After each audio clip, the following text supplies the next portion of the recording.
The amazing history of the Green Bay Packers.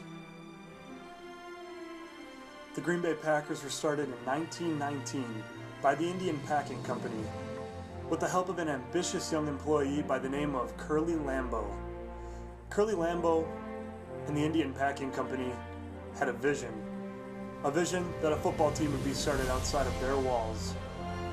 The team was comprised mostly of high school talent from local high schools such as Northwest and Southwest in Green Bay. These young men went on to form the Acme Packers and were accepted in the NFL only 2 years later. Upon entering the NFL, the Green Bay Packers were allowed free agents like John Blood McNally. Along with John Blood McNally, the Packers became a dynasty of championships in the 20s. And this winning attitude didn't stop, because in the 1960s, a coach came along by the name of Vince Lombardi. You might know him from this trophy. Vince Lombardi had a winning attitude, and he knew that with the pieces he chose, like Bart Starr that he drafted in the 17th round, he could win anything. He also brought in talent like Ray Nitschke, who would take a falling building on his head just to win. The Packers were dominant.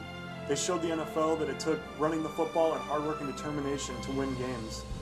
And they were dominant all throughout the NFL's time. When the NFL and AFL merged for the first Super Bowl, the Packers were there. The Packers routed the Chiefs 35-10 in the first ever Super Bowl. But the Super Bowl winning didn't stop, because the year following, the Packers made it again and defeated the Raiders in a hard-fought battle that proved old guys could get it done.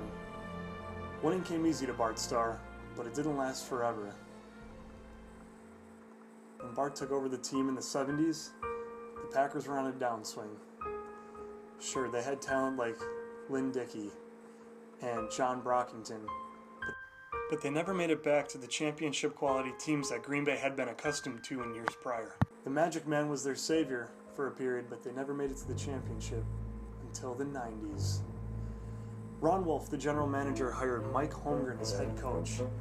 Mike Holmgren and Ron Wolf brought in a young gunslinger from Atlanta named Brett Favre. Brett Favre teamed up with the likes of legend Reggie White as a free agent acquisition, and the two started a dominant Packers franchise once more, where a championship wasn't out of the question. And make it to a championship they did, because in 1996 the Packers returned 30 years later to the Super Bowl, thanks in large part to their three-time MVP Brett Favre.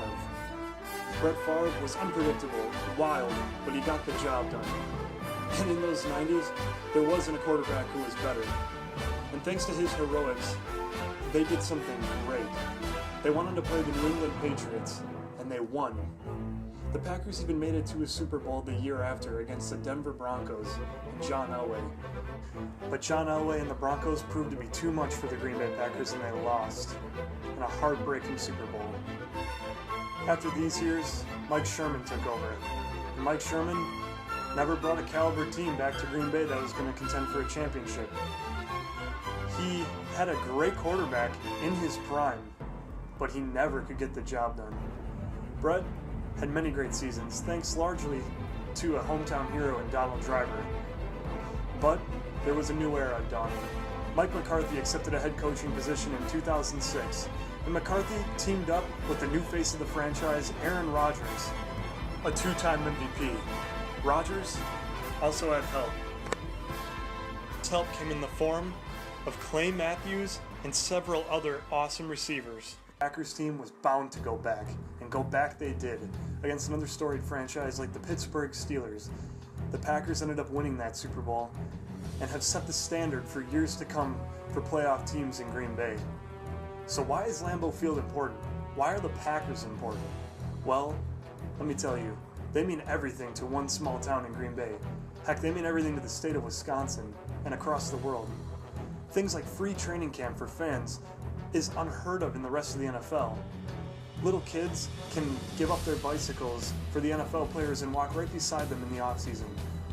Things like family night promote community and promote fun for the kids and for the families. All the stars don't care who you are. They'll treat you like they're one of them. because we own them, and they have to respect us.